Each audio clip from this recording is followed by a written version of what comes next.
70% de vos électeurs sont favorables à des accords avec le Front National. Ils sont tous fous.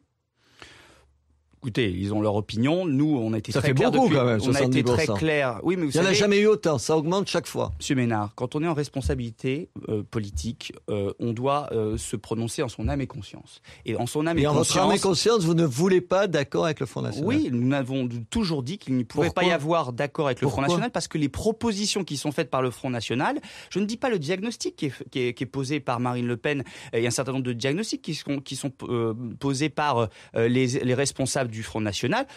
Sont parfois tout à fait à prendre en compte, mais les propositions et les actions qui sont proposées, là, ne correspondent pas à ce que nous souhaitons. Il y a en matière d'immigration, en matière de maintien de la France dans l'euro, en matière économique et sociale, des propositions qui sont à l'opposé de ce que nous proposons. C'est-à-dire que vous dites à vos électeurs, si demain, il y a les législatives, vous y faisiez allusion, il y a d'un côté un candidat socialiste, de l'autre côté un candidat Front National, qu'ils aillent à la pêche.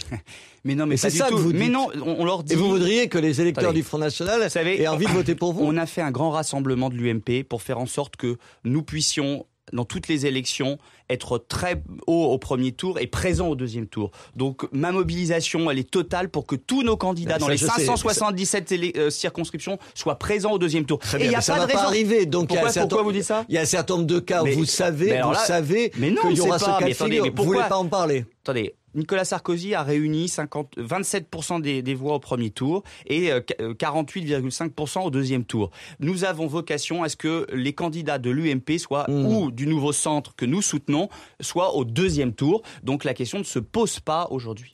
Ça ne se pose pas aujourd'hui. Ça se posera demain. On vous reposera la question. Je vous reposerai la question.